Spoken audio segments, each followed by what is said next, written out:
Assalamualaikum warahmatullahi wabarakatuh. Salam sejahtera bagi kita semua.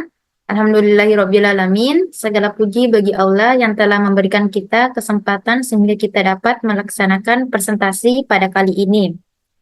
Eh, Salawat serta salam tak lupa kita kirimkan kepada Baginda Nabiullah Muhammad Sallallahu Alaihi Wasallam.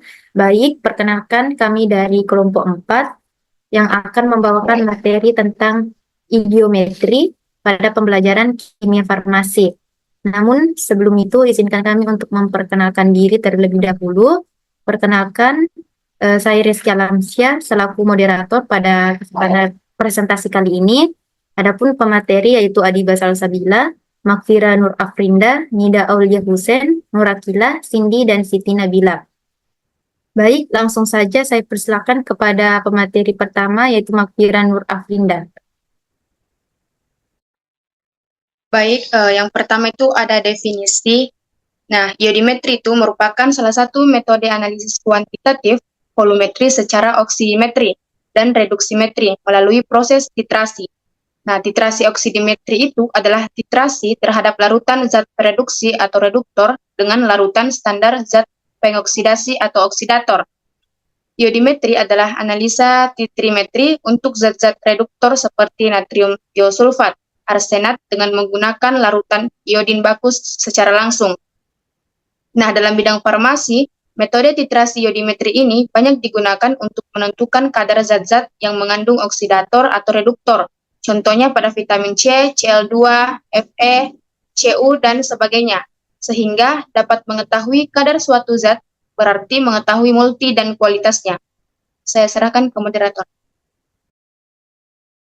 Baik, terima kasih. Selanjutnya kepada Saudari Ajiba, dipersilahkan. Baik, selanjutnya prinsip umum idiometri melibatkan reaksi antara ion dengan reduktor zat-zat iodin digunakan sebagai titran karena dapat mengoksidasi zat-zat reduktor. Secara kuantitas, proses ini berdasarkan prinsip redoks, di mana iodin mengalami reduksi menjadi iodium ion saat bereaksi dengan zat-zat reduktor. Saya serahkan ke moderator. Baik, terima kasih. Selanjutnya kepada Saudari Siti Nabila, dipersilahkan. Baik, reaksi. Reaksi iodimetri dapat digambarkan sebagai berikut, yaitu I2 tambah 2S2O3, O pangkat 2, 3, 2NaI tambah Na2S4O6. Pada titrasi iodimetri, iodin bebas bereaksi dengan natrium triosulfat dan perubahan warna larutan menjadi ungu kehitaman menandai titik ekivalen. Indikator amilon yang digunakan untuk mengindikasikan titik ekivalen dengan perubahan warna biru kehitaman. Baik, saya kembalikan kepada moderator.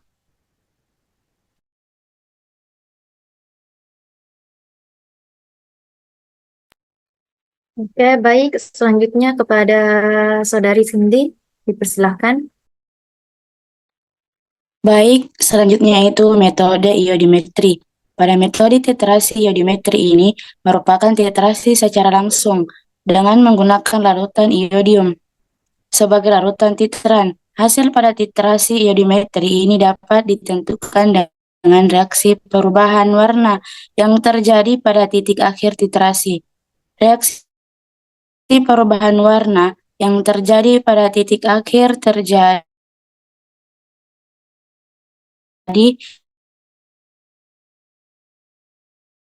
yang berlebih setelah bereaksi dengan senyalam.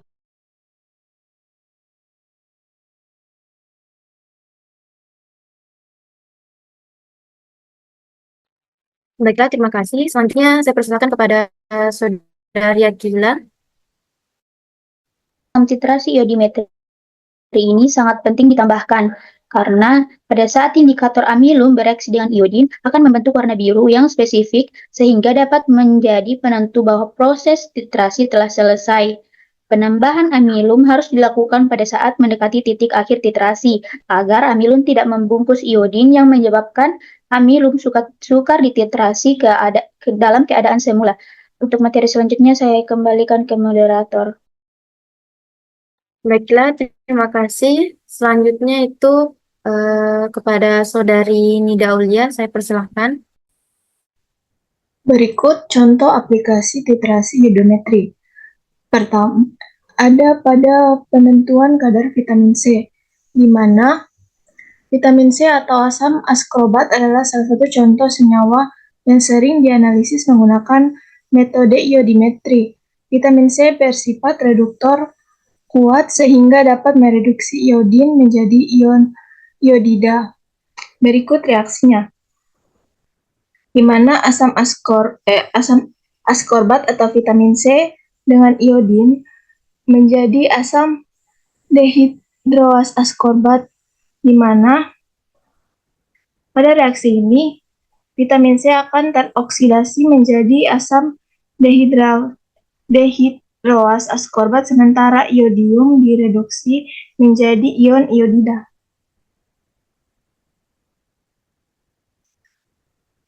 Slide selanjutnya, ada contoh perhitungan. Berikut contoh soalnya, yaitu sebuah sampel air laut diambil untuk dianalisis kadar iodida di dalamnya. Sampel sebanyak 25 mili dititrasi dengan larutan natrium tiosulfat 0,02 N. Volume titran yang diperlukan untuk mencapai titik akhir titrasi adalah 18,5 mili.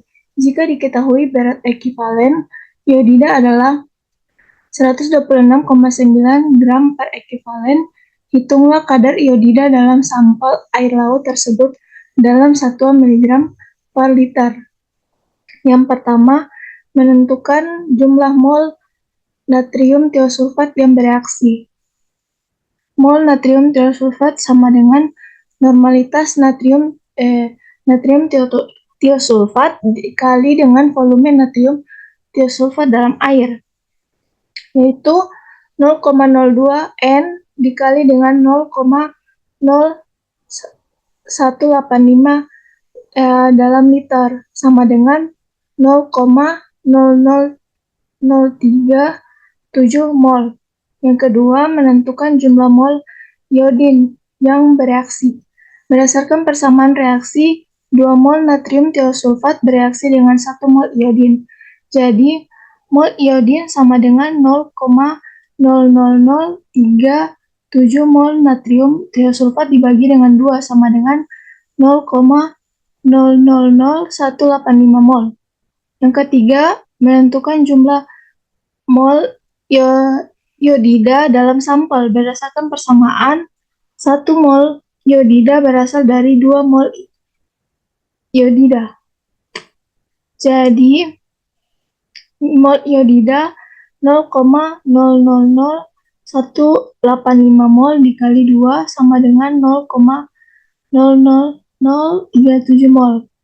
Yang keempat, menghitung massa iodin dalam sampel. Berikut massa iodinnya, mol iodin dikali dengan berat ekivalen iodin sama dengan 0,0037 mol dikali dengan 126,9 gram per ekivalen sama dengan 0,0469 gram. Yang kelima, menghitung kadar iodin dalam sampel. Kadar iodin dalam miligram per liter sama dengan massa iodin dikali 1000 dibagi volume sampel dalam mili. Kadar iodin sama dengan 0,0469 dalam gram dikali 1000 dibagi 25 mili sama dengan 1876 mg per liter. Jadi, kadar iodida dalam sampel air laut tersebut adalah 1876 mg per liter.